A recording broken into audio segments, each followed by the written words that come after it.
Hey, you guys. I hope you can hear this and see this. And if you can, I will be right back. I'm just going to get some water. I've had a day of some tech issues, and it's been a little frustrating, and it's been a very busy weekend as well. So I will be right back in just a couple of seconds, and I appreciate your patience, and I hope you all are tweeting out all of the suicide prevention hotline and suicide prevention information out on social media. I'll be right back.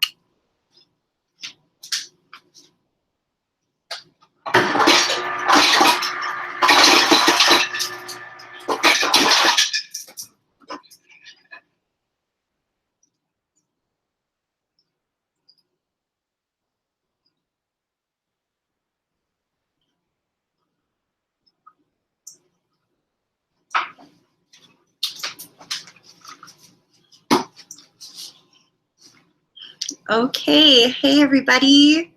Oh my goodness.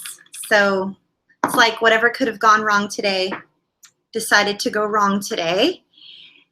And my internet was out for just a little bit, and it sort of got me behind, and then I was flustered by the fact that my internet was out, and so that always affects things. And I just want to welcome you. If this is your first time here, it's not normally like this. I know the broadcast is starting a couple minutes later than it normally does. This week's topic is suicide and prevention, and what that means for those of us living with CPTSD symptoms.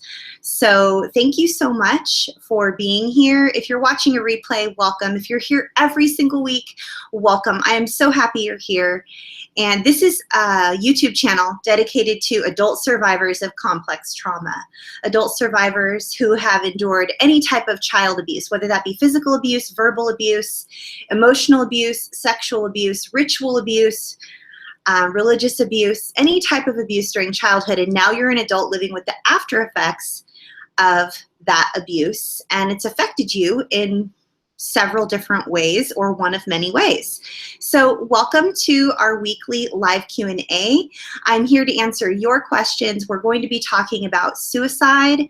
We're going to be raising awareness around the topic of suicide. We're going to be talking about suicide prevention, ways we can help with preventing suicide.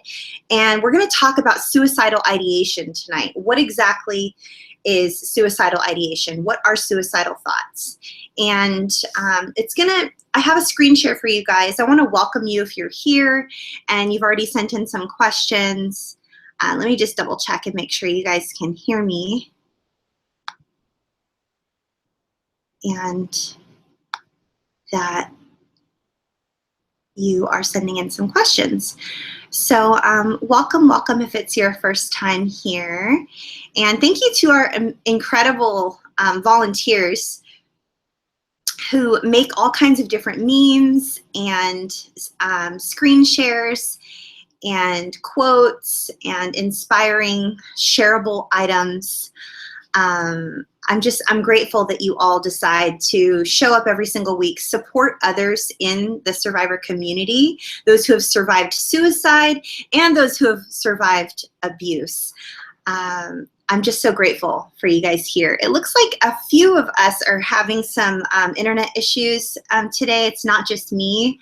I know there's a lot of storm situations going on. My thoughts and prayers are with every single one of you guys that are in my community that have been affected by Hurricane Harvey, Hurricane Irma, and just all the natural disasters. I know we have several of you that are in Cuba, and you are not here right now because you don't have power or internet or anything. So, and then lots of you, of course, in Florida and in Texas, that you're either intermittently with internet, without power, without everything. I'm just excited that you're here, even if it's on a replay. So, yeah, it looks like we're all having some internet issues. Oh, good. I have some questions already. I want to say hello really quickly to John Harvey. Hello to Joey. Hello to Gary. And hello to Charlie. And I want to say hello also to Hunter. So I'm going to do a screen share for you guys really quick, and I want to thank you for sending in your questions. If you have questions around the topic of, I got all these little hairs in my eyes and everything, you guys, my goodness. If you want to send in your topics, your questions surrounding the topic of suicide, suicidal ideation, suicidal thoughts, suicidal tendencies, and then ultimately suicide prevention and how we can get involved, please feel free to do that anytime within the next 30 minutes or so. Just send in your questions and I'll go ahead and I'll answer them right at the top of the hour. So I'm going to go ahead and do a screen share for you guys right now. Let me just get a drink of water really quick. How are you guys doing? How is everybody feeling? I'm wondering if you all are over in the chat box, if this topic is something that that is something you've been, this topic was 5 down. It was behind 5 other topics, but this happens to be National Suicide Prevention Week. Yesterday was World Suicide Prevention Day, and so I bumped this topic up above 5 other topics so we could talk about it in a timely fashion, like right when it's the rest of the world is talking about suicide as well. That way we can raise awareness. Let me just get a drink of water super quick.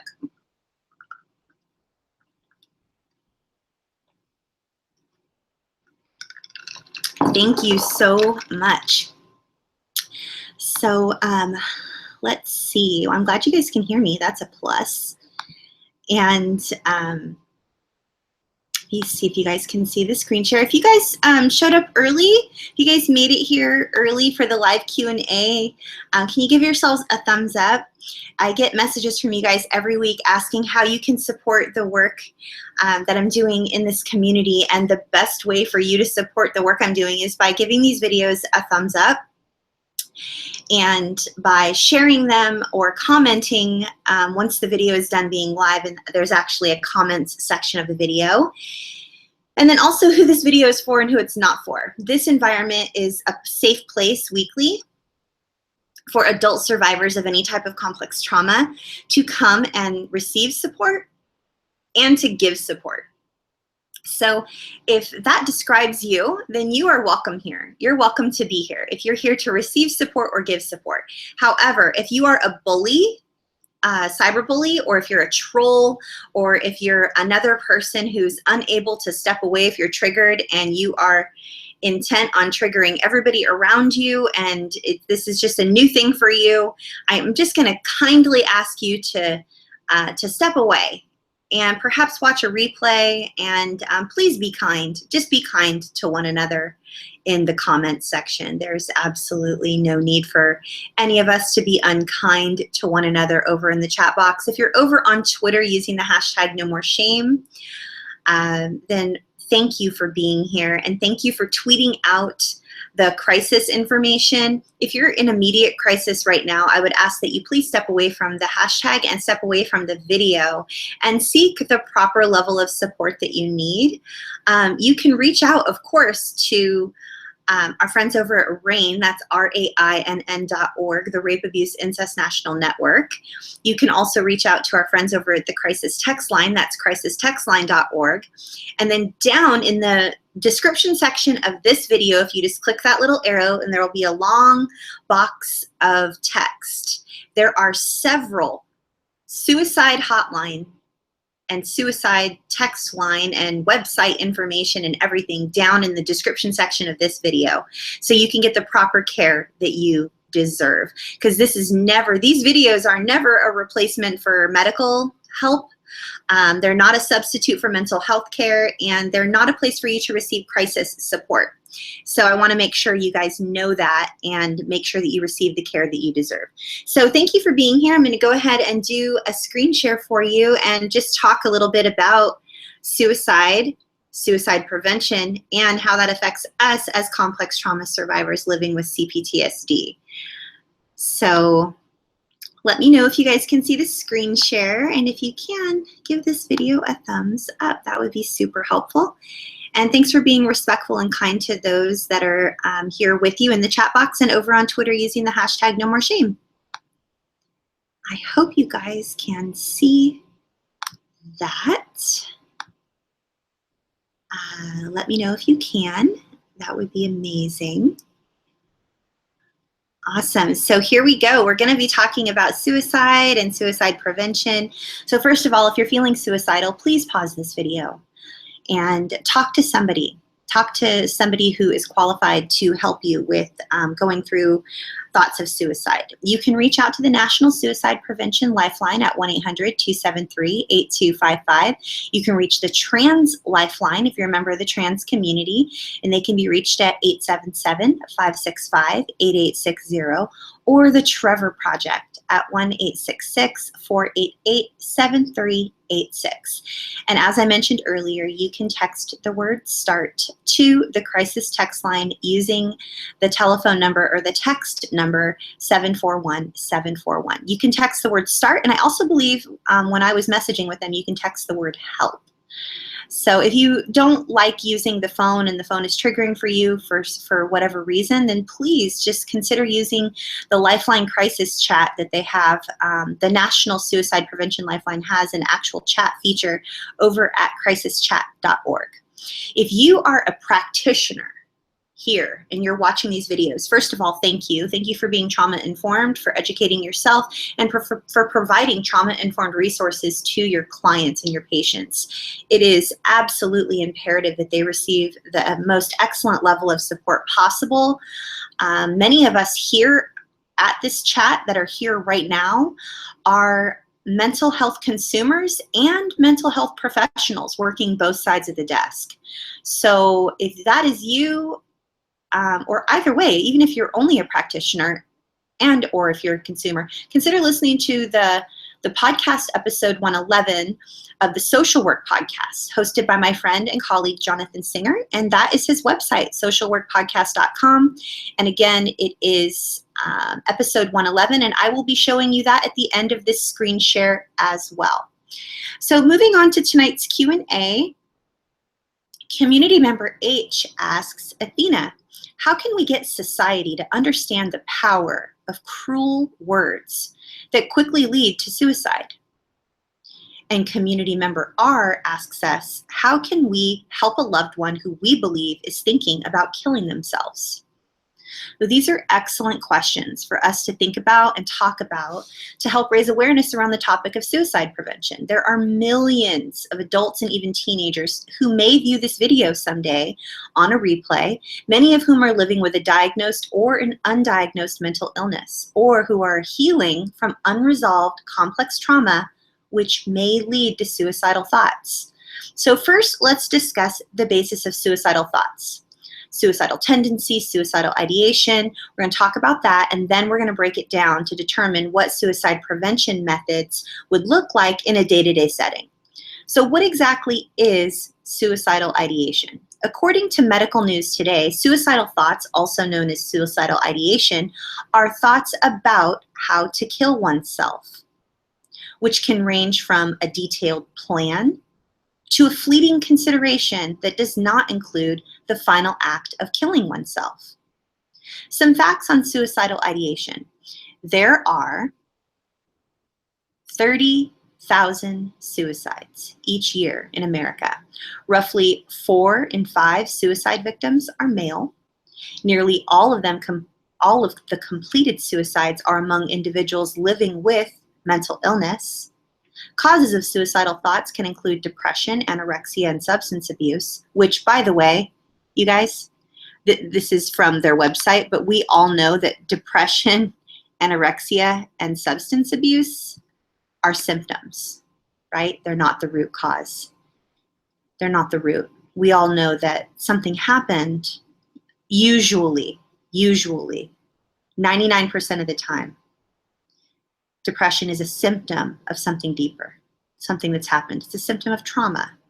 Similarly, anorexia and substance abuse are often symptoms as well.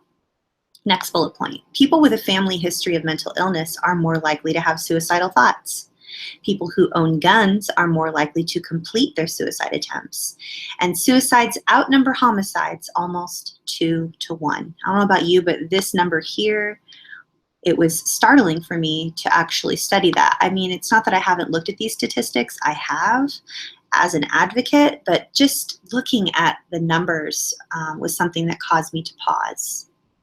So some common symptoms of suicidal ideation are appearing to feel trapped or hopeless. So these are things that you would see in a loved one, you guys. Like if you see your loved one appearing to feel trapped or hopeless, or appearing to have an abnormal preoccupation with violence or dying or death, being in a heightened state of anxiety, being very moody, changing their personality, changing their routine, changing their sleeping patterns, consuming more drugs than normal. Perhaps if they're already like prescribed drugs, perhaps they're taking an overabundance of those prescribed medications, consuming more alcohol than they normally would, engaging in risky behavior such as driving carelessly or taking recreational drugs, getting their affairs in order, getting a hold of a gun, medication, or substances that could end their life, giving their stuff away, having depression, panic attacks, impaired concentration, increased self-criticism, isolating oneself, psychomotor agitation. And what psychomotor agitation is so it's as though like you can picture someone pacing around the room, wringing their hands, taking off their clothes, putting their clothes back on. Psychomotor agitation, meaning when you look at them, you can see that their thoughts and their body movements are highly agitated. So that's something you can look out for. And saying goodbye to others as if it were the last time they were going to see them. Seeming to be unable to experience pleasurable emotions from normally pleasurable life events to eating, to exercise, social interactions, or even sex. Seeming to have severe remorse or talking about killing themselves, expressing regret about being alive or ever being born. So I want you guys to know that the most important piece of information you can take away from your time here today is that help is available, okay?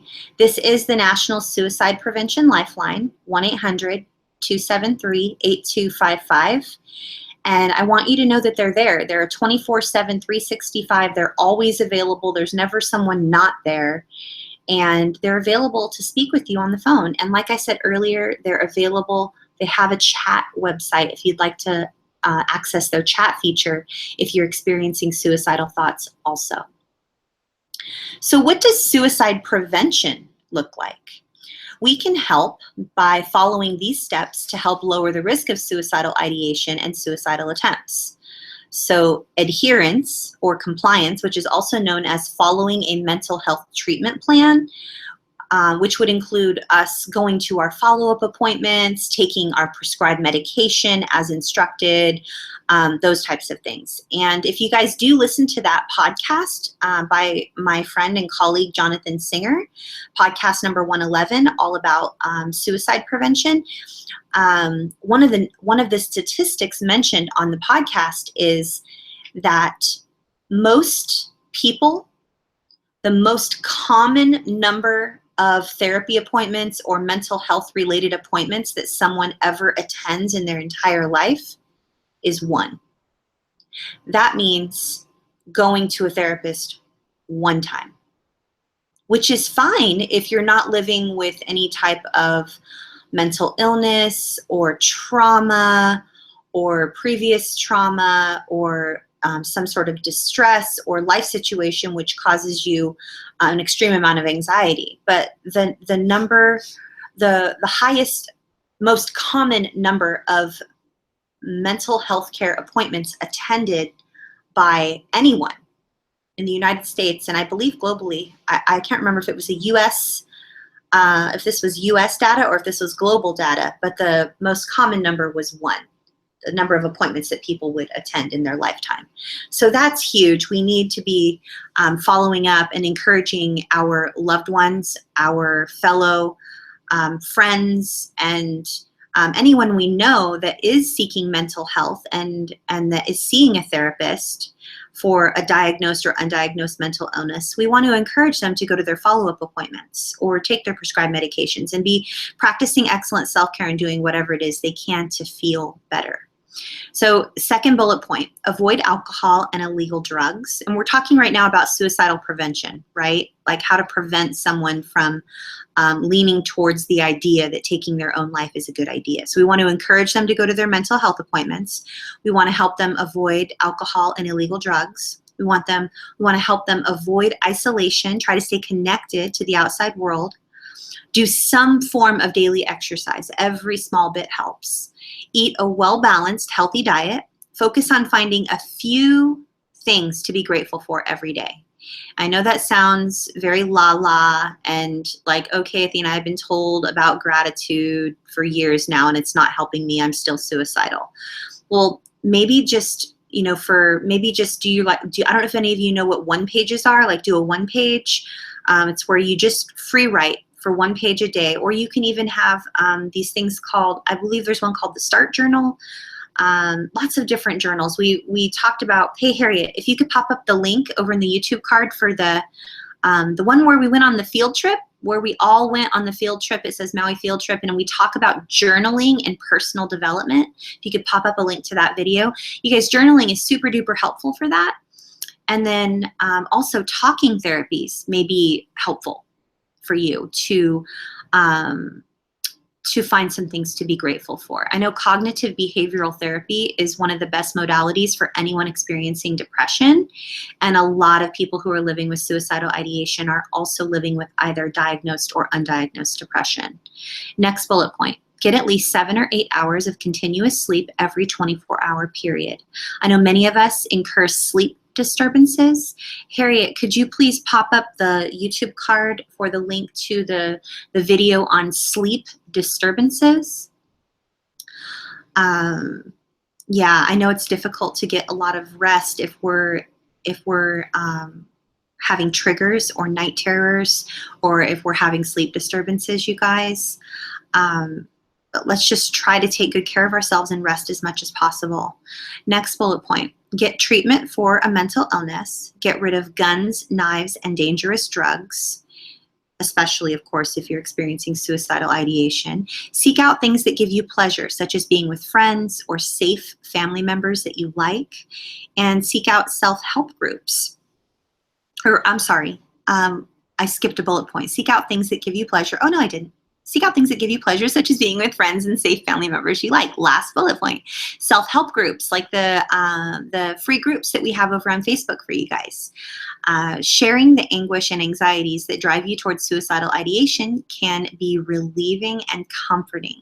You will see how others get through it, and if you can support other people, you may feel better about yourself and those around you. I know when I'm helping other people, you guys, it is very encouraging for me, and I feel healthier than I normally feel when I'm helping other people as well. It's one of the things I do as a means of self-care. It's not the only thing I do. It's not healthy to only pour out and not do something that is only for you and not for someone else. You need to have a form of self-care that is only for you as well. So how to help a loved one feel better today? You can invite your loved one to view this video. Acknowledge they may feel ashamed of how they're feeling. This is very common. Let your loved one know you care about them and that you are a safe place for them to share. And whatever you do, never say, "You're okay, suck it up, buttercup, cowboy up, it's time to be a big boy or a big girl." This is extremely minimizing and re-traumatizing for trauma survivors of any age. And not to mention, if anyone is already having suicidal ideation, we don't want to guilt them or shame them because of the choice they're making. We want to share with them that we love them and that we are a safe place for them to share. So how can we become more active in helping prevent suicide, whether it is feeling less suicidal ourselves or helping another person that may be living with suicidal ideation? So all the things I've already listed above are excellent. Down in the description section of this video that you're watching, there's a huge list of all of these different websites that you can go to and subscribe to their blog. And we're going to look at a few of them right now in just a moment. But also, you guys, I realize we have, this is kind of my shameless plug. This is my shameless plug for a group of individuals that I'm so just grateful and blessed to even know them. There is Doc Foreman and Tony and Bart and Jonathan and a whole bunch of amazing individuals that are just behind the scenes type individuals. You don't really know how amazing a superhero they really are because they're often behind the scenes doing all of the hard stuff and sort of, you know, whether they're building a website or helping promote a hashtag or silently and quietly advocating for other people. They do so many things behind the scenes, but I'm talking about the wonderful people behind the hashtag SPSM. It stands for Suicide Prevention on Social Media, and they have every single Sunday, 9 p.m. Central, which would be 10 p.m. Eastern, and I believe 7 p.m. Pacific. There is a public Twitter chat using the hashtag SPSM chat, and they too, at the exact same time, do a Google Hangout on air, and they go live on YouTube just like we do here. It's the exact same format. They tweet it out on Twitter at 9 p.m. Central every Sunday, and then they also are live here on YouTube. So amazing, amazing folks over there, you guys. I believe April Pooley is one of the people involved over there. There's just some incredible people behind that hashtag. I would highly encourage you to go follow them on Twitter at SPSM Chat, I believe is their Twitter handle. You can also tweet out or share this amazing music video that I'm about ready to show you on social media if you know anyone who is a fan of the hip hop or rap genre. The MTV Video Music Awards were a couple weeks ago, and this particular video was performed live. And it's by the musical artist named Logic and DJ Khaled and also Alessia Cara. So you can follow them. They're awesome. And you can follow them on Twitter at The Great Khaled. Logic you can follow at Logic301, and you can follow Alessia Cara at Alessia Cara on Twitter. And then lastly, you can follow the National Suicide Prevention Lifeline at the @ on Twitter, 800-273-TALK. I'm going to get a drink of water really quick, and then I'm going to finish this up, and we're going to go look at some websites and watch this video. So here again are some great hashtags that you can follow on Twitter as well. Like I mentioned before, hashtag SPSM, which stands for Suicide Prevention and Social Media. SPSM Chat, if you follow that hashtag every Sunday or even whenever, you'll be able to keep up with the amazing folks behind that chat. There's a wonderful hashtag going around right now, especially this week. It's called Be the One Too, hashtag BETHE, the number 1, the letters TO. And that is, I believe, promoted by the National Suicide Prevention Lifeline. And they have 5 different ways that you could be someone's person. Like you can be that one person to them. The one person that they felt safe with. The one person they reach out to when they're thinking of taking their own life. The one person who is going to ask them the tough question, are you thinking of killing yourself? The one person who will follow up with them and ask them how they're feeling. The one person to give them the suicide prevention lifeline information. You can point them to the website so they can be on their computer. You can give them the crisis text line, which they can text the word START to 741-741.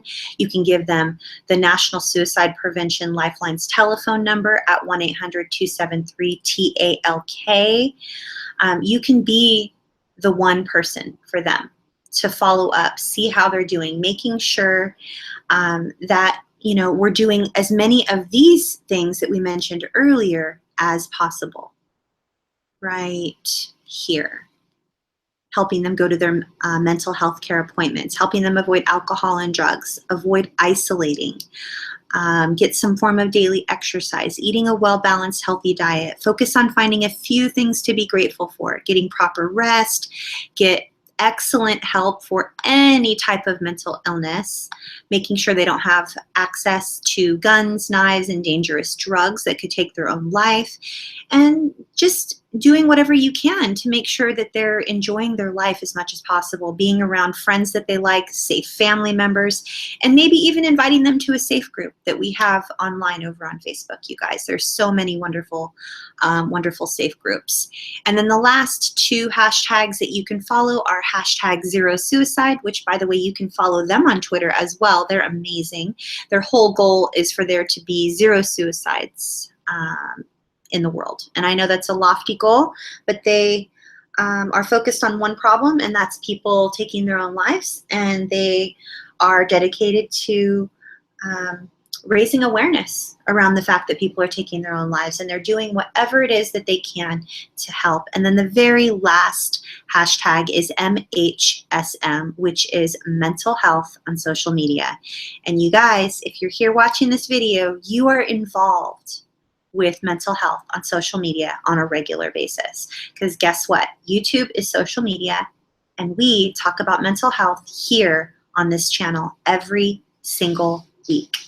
So congratulations if that's you. I am so excited that I get to share a music video with you and a couple of websites for the next 5 to 7 minutes, and then I'm going to answer all of your questions. So thank you so much for hanging out for the screen share, you guys. Let me just peek over and say hello to some more people.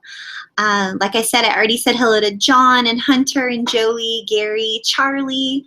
Hi, Trina. Hi, Declan. Hi, Julie. Hi, Survivor Voices. And I believe that is everyone who sent in questions so far. So I'm going to be coming back and answering your questions. Again, please be kind to one another over in the chat box, and be kind in the comment section of the videos as well. No trolling, no bullying, none of that is allowed here, you guys. You know that. So let me just share with you guys how awesome. Now, like I said, I set it up a little bit earlier. The MTV Music Awards, the VMAs, were a few weeks ago towards the end of August, and this song was performed live by Logic and Alessia Cara and DJ Khaled. And I don't know if any of you are fans of hip hop or R&B or whatever, but if you're not, it's okay. Maybe you can appreciate this song for the powerful lyrics that are behind it, the meaning behind it, and the fact that the song itself is the name of the Suicide Prevention Lifeline's telephone number. So I can't wait to show you guys this video. I'm so excited for you to hear it. I hope, hey Matt, would you let me know if it's echoing super horribly when I turn it on? And if it's echoing super horribly, then I'll make sure that I'll make sure that it's that I fix it. But let me see. Let me make sure really quickly.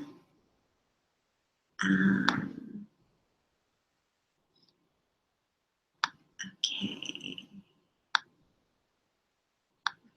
I hope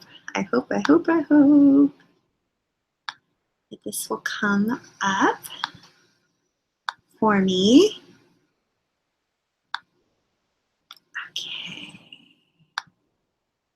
Here we go. Here goes nothing. Let me know if this echoes super horribly bad, okay, you guys? Oops, my computer's gonna fall. Hold on one second. There we go. Okay. Yay. Okay, here we go. Let me know if it echoes super bad. And give this video a thumbs up if you already haven't, if you found any value in learning how to help prevent suicide.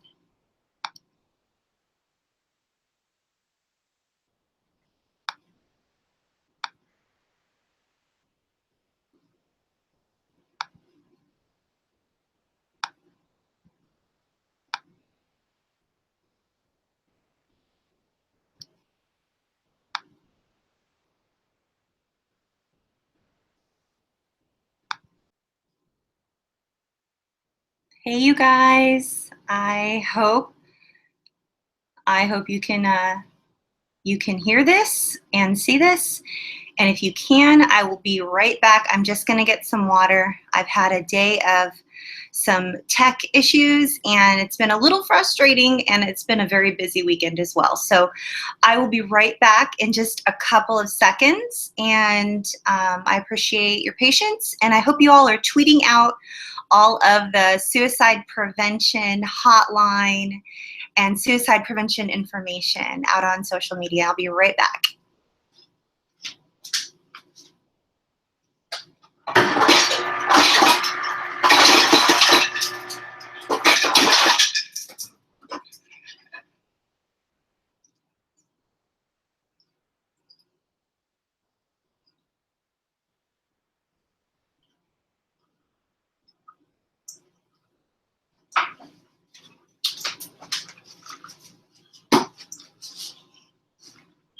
Okay, hey everybody. Oh my goodness. So it's like whatever could have gone wrong today decided to go wrong today. And my internet was out for just a little bit, and it sort of got me behind, and then I was flustered by the fact that my internet was out, and so that always affects things. I just want to welcome you. If this is your first time here, it's not normally like this. I know the broadcast is starting a couple minutes later than it normally does. This week's topic is suicide and prevention, and what that means for those of us living with CPTSD symptoms. So thank you so much for being here. If you're watching a replay, welcome. If you're here every single week, welcome. I am so happy you're here. And this is a YouTube channel dedicated to adult survivors of complex trauma, adult survivors who have endured any type of child abuse, whether that be physical abuse, verbal abuse, emotional abuse, sexual abuse, ritual abuse, religious abuse, any type of abuse during childhood, and now you're an adult living with the after effects of that abuse, and it's affected you in several different ways or one of many ways. So welcome to our weekly live Q&A. I'm here to answer your questions. We're going to be talking about suicide. We're going to be raising awareness around the topic of suicide. We're going to be talking about suicide prevention, ways we can help with preventing suicide, and we're going to talk about suicidal ideation tonight. What exactly is suicidal ideation? What are suicidal thoughts? And I have a screen share for you guys. I want to welcome you if you're here and you've already sent in some questions. Let me just double check and make sure you guys can hear me. And that you are sending in some questions. So welcome if it's your first time here. And thank you to our incredible volunteers who make all kinds of different memes and screen shares and quotes and inspiring shareable items. I'm grateful that you all decide to show up every single week, support others in the survivor community, those who have survived suicide and those who have survived abuse. I'm just so grateful for you guys here. It looks like a few of us are having some internet issues today. It's not just me. I know there's a lot of storm situations going on. My thoughts and prayers are with every single one of you guys that are in my community that have been affected by Hurricane Harvey, or just growing up. There's a lot of us that endure cyberbullying. Many of us here on this channel now have been alive since the 60s and 70s, and maybe some of us even the 50s. And that was back before there was the internet, but we were still being bullied. There was still bullying going on. And a lot of us know that bullying does lead to suicide. Many of us here, 94% of the people in the United States say that suicide has touched their life in some way, whether it's personally, or if they've had suicidal ideation, or if they know somebody who's committed suicide in their life, or if they're a suicide survivor. So 94%, I mean, that's huge, you guys, seriously. Look at the statistics. This isn't anything to mess around with. We've done 2 other videos on the topic of suicide, and one of them is mixed with the topic of attachment trauma. The other one is dedicated solely to suicide. Harriet, if you could pop up those two YouTube cards, that would be great as well. I want to show you guys a couple of amazing websites, and then I'm going to answer your questions, just so you guys can, advocate for yourselves. Let me just look at you before I go over here, before I go over and do this.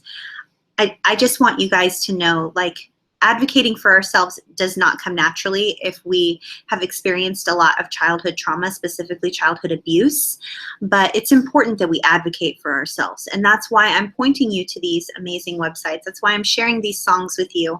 That's why we show up here every single Monday, so that we can come to a safe place and we can give support and we can receive support, and that we can advocate for ourselves and for others. So I'm going to point you guys to a couple of great websites that you can share with others, that that you can visit yourself. And I'm just excited to share. So let's see really quick. Not the video, don't worry, we're not rewatching the video again. We are going to go here. This is the Social Work Podcast. This is the podcast that I was sharing earlier. If you're a practitioner, that you should subscribe to this podcast.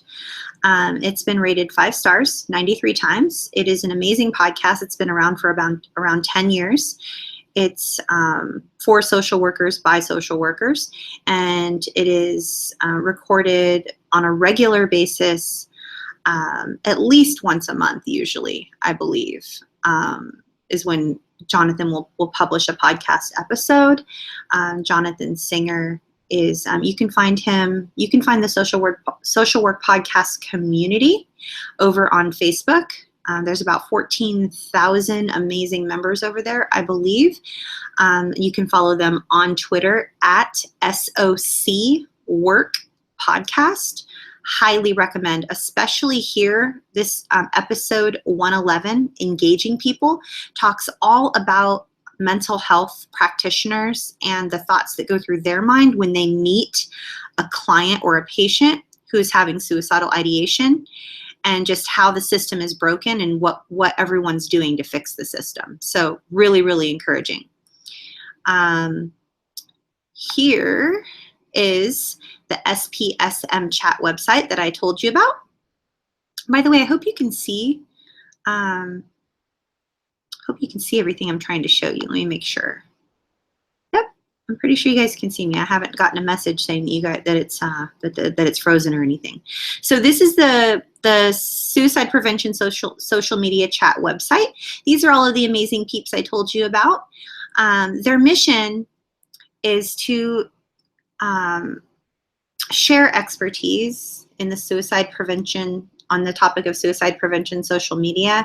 They're all over social media, you guys. If you want to join their group, they have an open chat on Facebook. You just have to ask Tony if you want to join, and if you want to keep up on everything that is going on in the social media suicide prevention sort of arena. And April's amazing. Doc Foreman is amazing. Bart is hilarious. He's wonderful. You guys, there are some wonderful, wonderful people that are involved doing some amazing things. And again, you can follow them over here at SPSM Chat. So highly recommend. They're just all amazing, wonderful humans, and they're just selflessly giving of themselves on a regular basis. It's incredible. And by the way, I believe that's Jonathan. Big, nice smile. So the next website I wanted to share with you guys was built by my friend and colleague, Tony, who I believe he's the chairman of the board for the American Association of Suicidology. And he designed this microsite that goes over. Here's their main website for the American Association of Suicidology. He designed and built this microsite that goes up before their main site. So it is, again, like I mentioned, National Suicide Prevention Week. You can click here to join their email list, which I believe I've already done. There are some amazing infographics that you can find all about the statistics of suicide and suicide prevention. Half the population has been touched by suicide, and I believe the numbers go up in, I believe they're higher than 50%. I believe a statistic I read over on one website was 94%, but I'm not trying to like nitpick Tony's amazing site because it's awesome. Someone dies from suicide every 11.9 minutes. 90% of the people who attempt suicide survive. That means only 10% of the people that attempt suicide actually complete their suicide attempt. So the follow-up needed after a suicide attempt is so huge. They need to be followed up with. They need to know that someone cares and that their life is worth living, and that's where we come in. Aligning the field to promote, you can click here on Action Alliance. It'll actually take you to their website, and it helps you learn how to advocate and support other people who may be suicidal in your life. And again, here is the National Suicide Prevention Lifeline. This takes you over to their website. And then here they have an amazing thing where they talk about lived experience, where you can share your stories of inspiration surviving a suicide attempt. So you guys, I know there are several of you here tonight watching live. I know you rather well, and I know you've survived a suicide attempt. I want to encourage you to go to this website, nspw.suicidology.org, and I want you to click here, and I want you to share your story of how you survived suicide.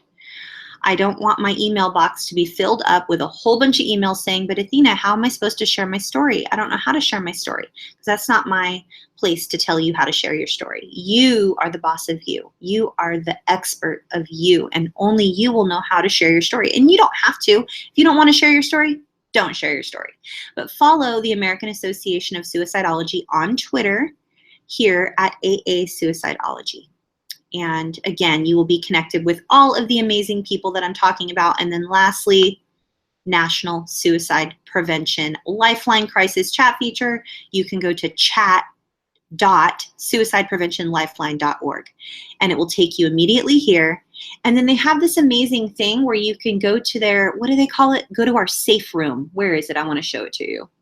Go to our safe room. Where can you go to my safe? Go to my safe room. There's a button. There's a button that says go to our safe room. And it's a place where you can just watch cat videos or look at mountains or watch beautiful, calming YouTube videos, and they have them all curated for you. So there's nothing scary there, and there's nothing that could possibly trigger you because they have curated the videos for you to make sure that they're all safe. So let me see if I can find you guys now. There you are. So I'm back, and I'm going to answer your questions. Thank you for hanging out. I've lost half of you. There were 60 of you here, and now there are only 30 of you here.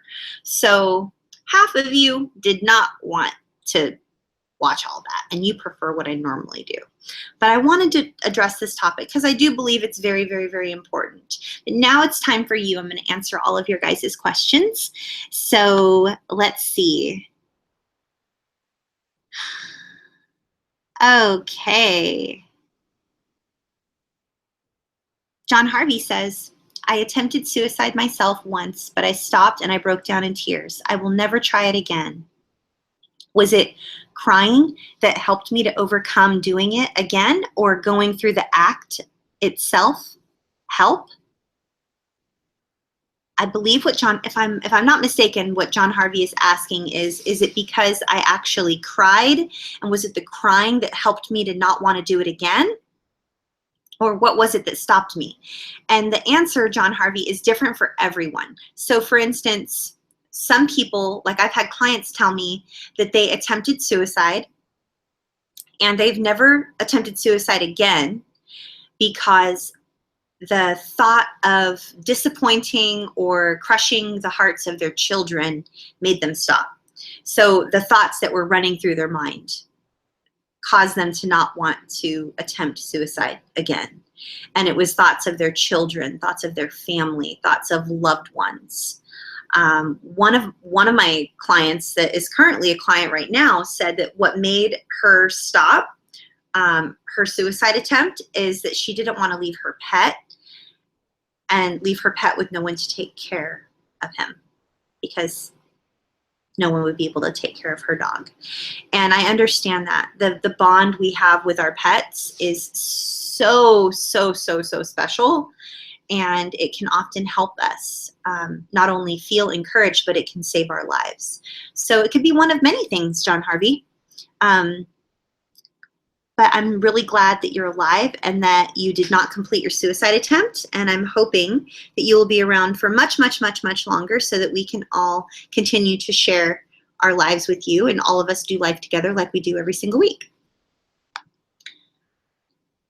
And thank you for sharing so bravely, John Harvey.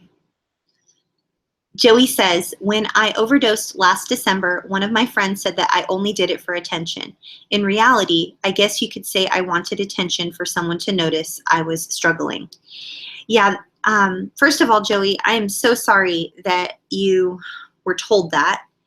Whether or not it's true is neither here nor there.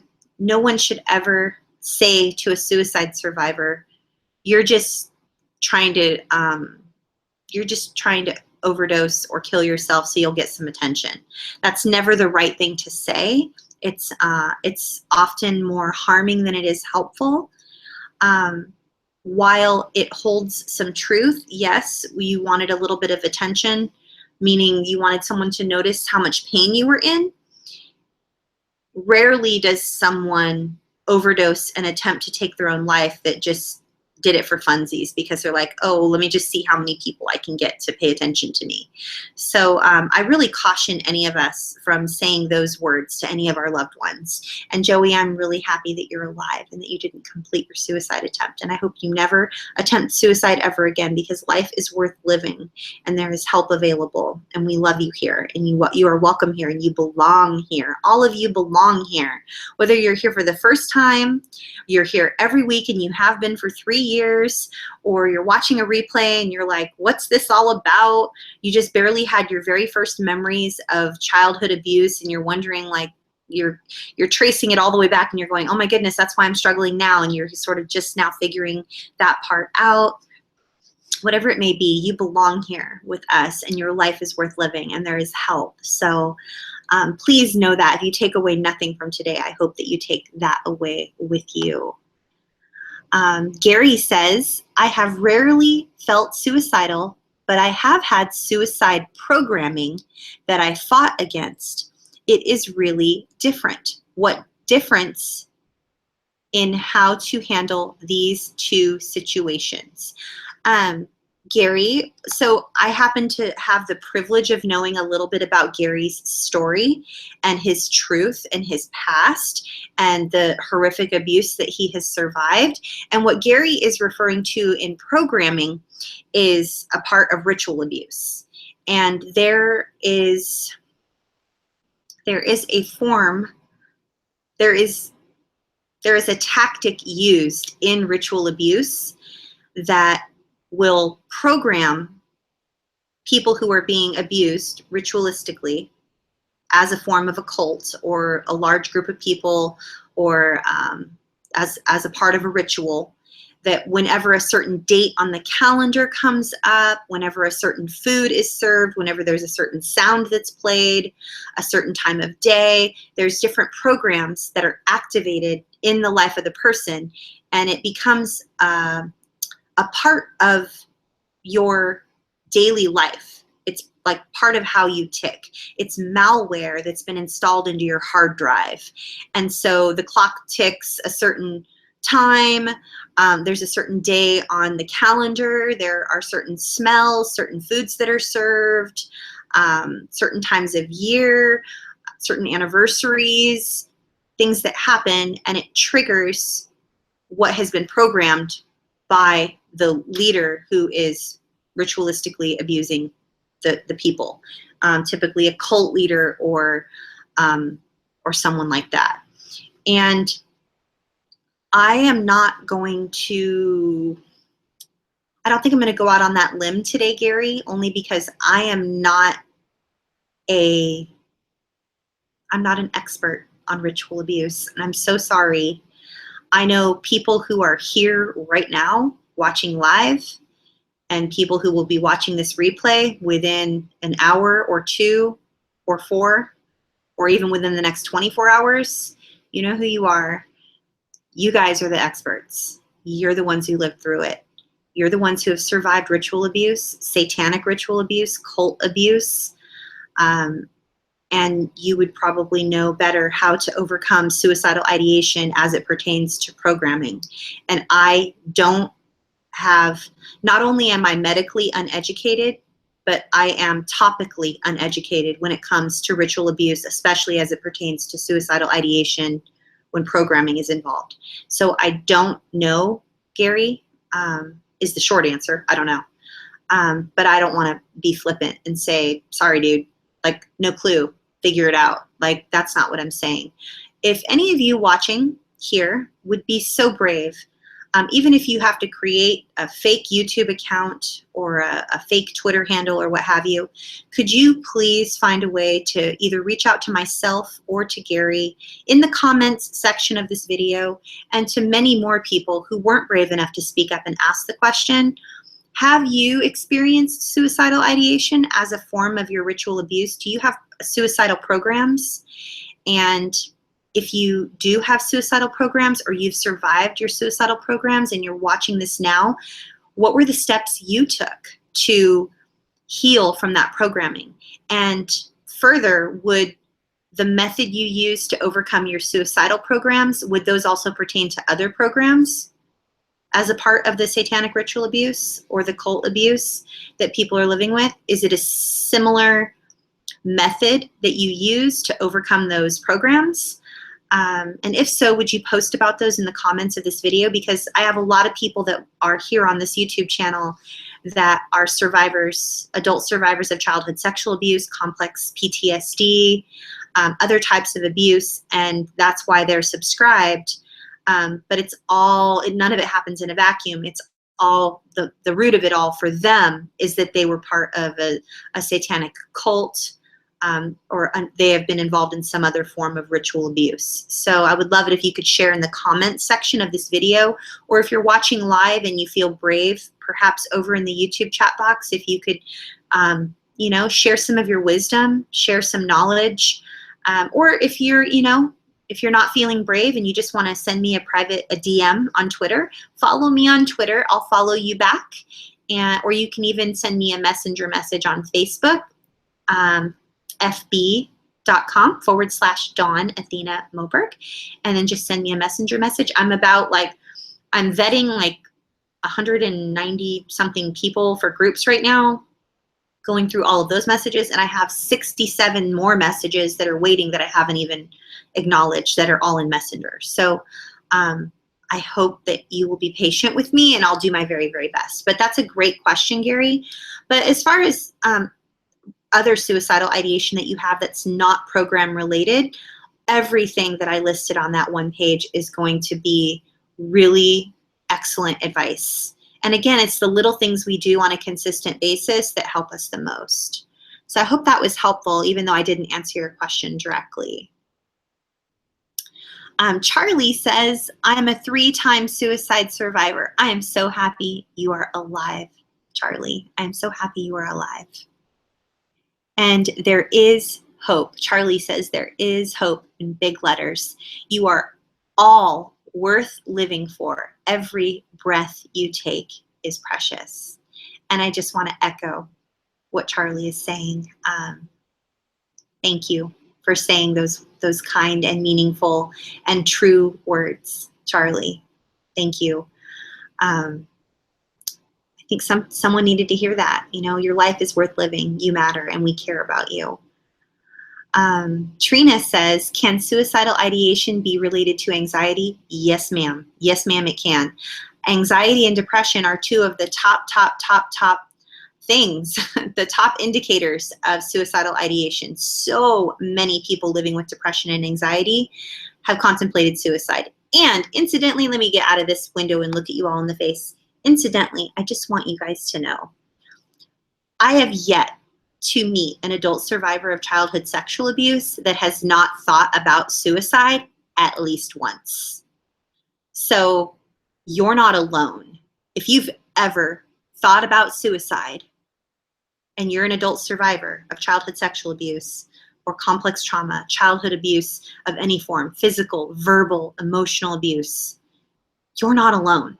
I have yet to meet one survivor of childhood trauma, complex trauma, childhood sexual abuse. I've yet to meet one that hasn't thought about suicide at least once. And I found a really great image here. I don't have it saved. Darn it. I'm going to tweet it out. I'll tweet it out tonight or tomorrow. It looks like it goes from like green to yellow to orange to red. And it talks about like, this is what it looks like if you're not at risk for suicide whatsoever. And it's like a gradient scale that goes all the way over to you are definitely at risk for being suicidal. And it goes from like green to yellow to orange to red. And so I'll tweet that out. It's from a really great informational website that I was looking at this past week in preparation for when I was going to do this topic, which I thought was going to be a month from now, but we've moved it up. So I will share that either tonight or tomorrow. But yes, depression and anxiety for sure. Absolutely. Declan says, question, I think suicide is always not from ourselves. It is always due to others, question mark. That is an interesting way to word that, Declan, honestly. And I would like to comment on that, actually. I want to say that there's some truth to what Declan is saying, and I want to quantify what it is that I'm saying. I want to qualify and quantify the statement that I'm using here. Now, you guys, each and every one of us, someone needs to hear this. You guys, whatever the number is on this video right now, like if it's 1 hour and 15 minutes, whatever it is, just remember where this video is at, because someone needs to hear this at this particular moment. Someone needs to hear this moment of this video, okay? Every single one of us is born into this world, and we are born beautiful and kind and deserving of love and deserving of care and safety and food and clothing and shelter and unconditional acceptance. We are born just like that. We deserve all of those things. They're our birthright. And then through no fault of our own, some of us, a lot of us, we are treated poorly and we endure abuse and toxicity from the time we are born. Some of us have been living in an abusive environment since we were in utero. And that's enough to cause us to feel very hopeless. That's enough to cause us to feel very helpless. It's enough to cause us to lose faith in humanity. Because we weren't born suicidal. We just weren't. We didn't come out of the womb wanting to kill ourselves. Now, some of us endured abuse in the womb. Some of us are addicted to drugs in utero. We come out, we're almost dead because our body's attacking itself. Many of us have been living with autoimmune disease from the time we were born or very, very young, where our body's attacking itself. But we aren't born suicidal. We don't come out of the womb wanting to kill ourselves. In fact, we are born only with an instinct to try to stay alive as much as we can, hence the fight or flight. Fight, flight, fawn, freeze, the trauma responses. So I would agree with Declan. That's a seemingly simple comment that is seriously deep. It's a very simple statement that is surprisingly deep, and it's true. So take it for what it's worth, but thanks for dropping some wisdom here today, Declan. I'm always happy when you're here, most definitely. Julie says, the one time I considered suicide, only God was able to save me.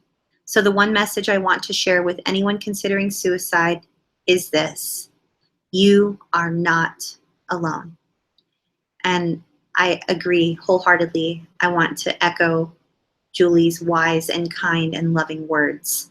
You are not alone. And I have contemplated suicide more times than I care to admit. I know I haven't talked about myself on this particular video because I really wanted to keep it as clinical as possible, but thank you for sharing, Julie. And yeah, I have contemplated suicide more times than I care to admit. I would like to say that I haven't, and that, yeah, my faith is strong, and you know, I've just always just been doing really good, and I'm healing, and I'm strong, and you know, everything. But that's not the case. It's just not. I have attempted suicide, and I'm a suicide survivor, and I've contemplated suicide more times than I care to admit. So if it wasn't for my husband and for my faith in God, I would be dead. I would have collapsed under the pressures of post-traumatic stress. I would have collapsed under the pressures of single parenting. I would have collapsed under the pressures of trauma recovery. So I'm grateful to have people who pray for me and who love me and who are helping me on a daily basis, because we can't do this by ourselves. We can't heal from trauma by ourselves. Trauma happens within the context of relationships, and the only way to heal from complex trauma is in the context of safe relationships, so we can heal those wounds that were inflicted upon us at a younger age. So thank you for vulnerably and transparently sharing, Julie. I appreciate you so much. Survivor Voices show says, once I attempted, I'd been mind controlled. I put my suicidal ideation in a canister. I call it, quote, programming. It's a helpful tool. Those aren't my real thoughts. They are an abuse program. Ooh, that's amazing. That almost speaks perfectly to Gary's question. So perhaps if someone could reach out to Survivor Voices show and just maybe they can share a little bit more with Gary. You guys, we have some amazing individuals here in our community, and you know what? I'm not 100% sure. I'm having a moment, but is Vinny here, you guys? Is Vinny Kosis here? She's amazing, and I don't know if Gary and Vinny follow one another on social, but yeah. And in fact, is Vinny I wonder if Vinny is the person, oops, wrong window, I don't know where I'm going. Maybe, is Vinny the person that is behind the YouTube handle Survivor Voices show? Because that sounds like some Vinny wisdom right there. Yeah, it is programming, and I love the visual of putting that suicidal ideation in a canister along with everything else that was a part of our programming, and then putting a lid on that canister and just really claiming out loud, these are not my real thoughts. They are an abuse program. Like, that is some wisdom right there. Boom. Thank you so much. And Vinny, if that's you, I love you. I'm so happy you're here. Thank you so much for being here. Joey says, when I'm feeling suicidal for a few days, and then once I snap out of it, I look back and I realize I wasn't myself and that I was a totally different person. Is that dissociation? So interesting that you should say that. Joey is saying, is that dissociation? I love it. You guys are so like advocating for yourselves, and you're just like, yes, I'm so happy. So it's kind of dissociation. It's also derealization and depersonalization. Google that. You guys are amazing. You're remembering everything. Joey, your homework this week is to look up, your mission, should you choose to accept it, is to Google depersonalization and derealization, and you will find the word dissociation sprinkled all throughout there, like magic fairy dust everywhere, because yes, it's all very, very much connected. And you guys, I happen to have the privilege, I'm going to say this very gently, I happen to have the privilege of knowing a little bit about Joey's story and her truth and the horrific abuse that she's lived through. And I'm just going to say this.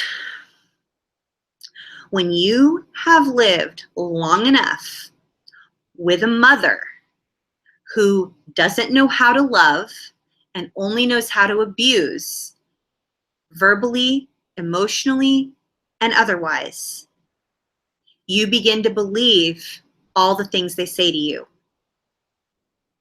Joey, your mother is horrifically sadistic and abusive.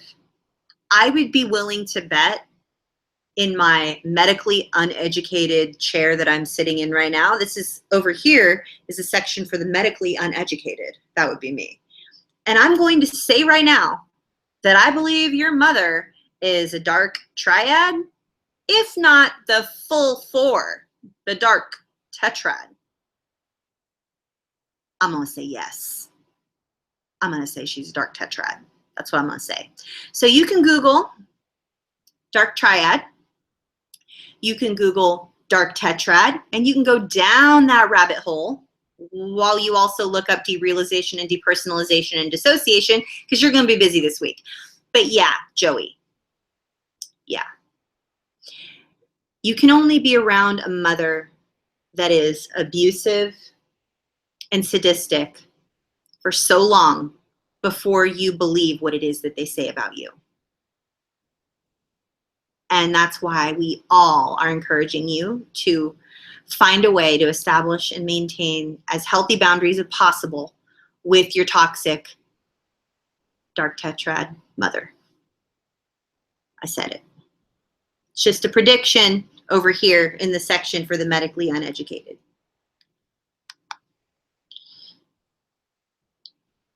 Jess says, overcoming so much, I don't want to die now. However, being dissociative, we have parts still stuck in trauma time. How do I console the inner child wanting to die to escape? Okay. So,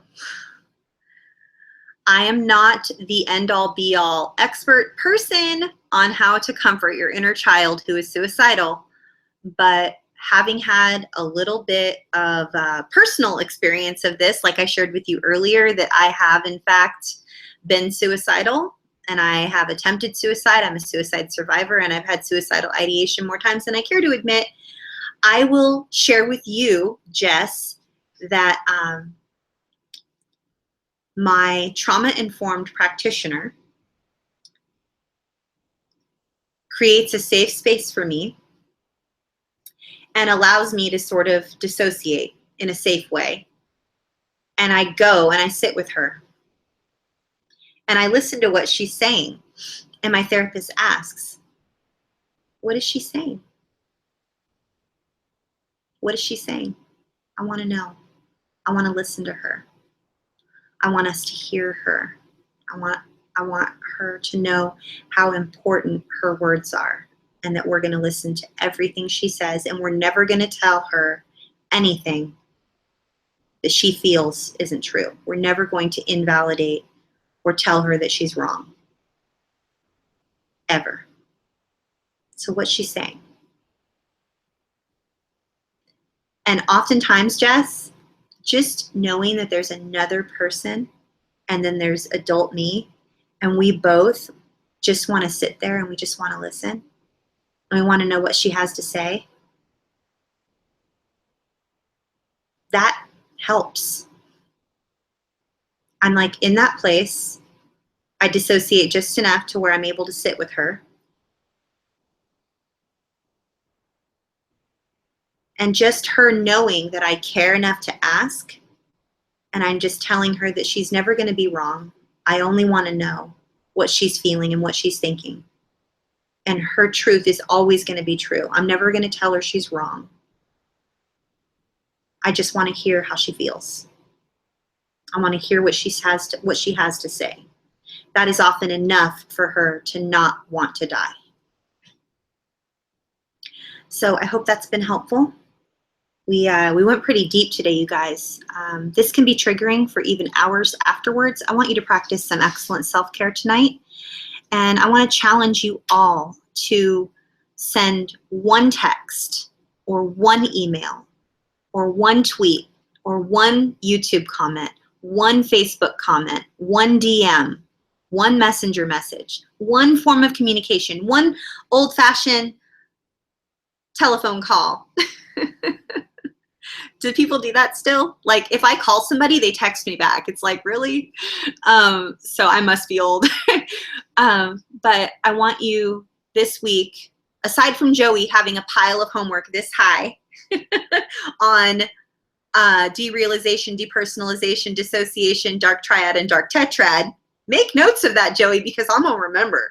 Apart from Joey's stack of homework, all of you guys that are watching on replays and that are over in the chat box hanging out, I know that there are way more than 30 of you there, because there were 60, and I know that there are people on Twitter right now using the No More Shame hashtag. And so any of you that happen to be here live right now in anywhere in over 188 countries, it's a new number,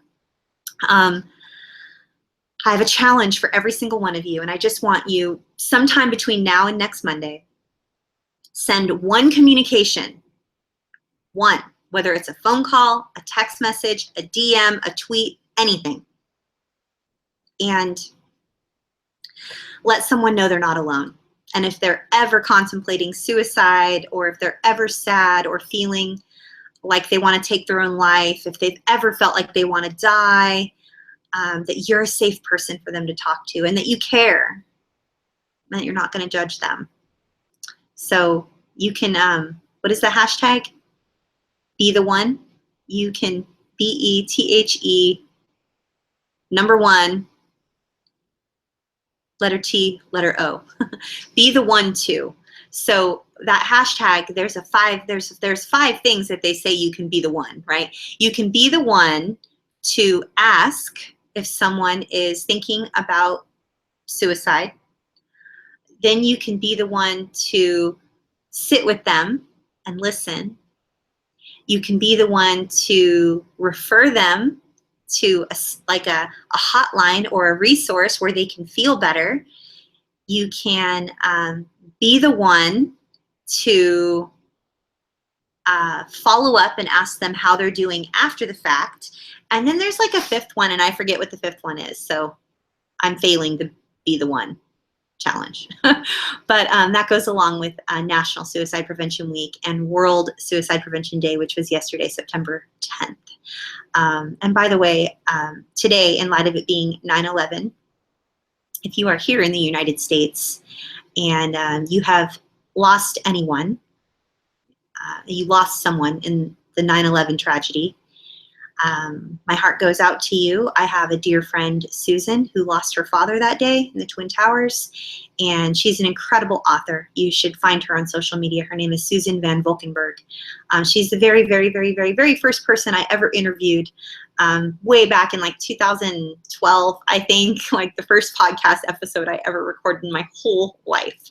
That was the person I interviewed. And she wrote, she's written some books. She wrote one book about the 9/11 tragedy, and then she's written a series of other books as well. So that's your challenge. Reach out and send one communication this week. Just being that person, being that safe person, just letting someone know you care. And if someone that you know that may have contemplated suicide, just be that one person, just once, between now and next Monday, just one time. And you guys make a difference every week just by being here. So I think that was the last question. Hey, that is Vinny over there. Hey, Vinny. Thanks for being here, for your support. You're amazing.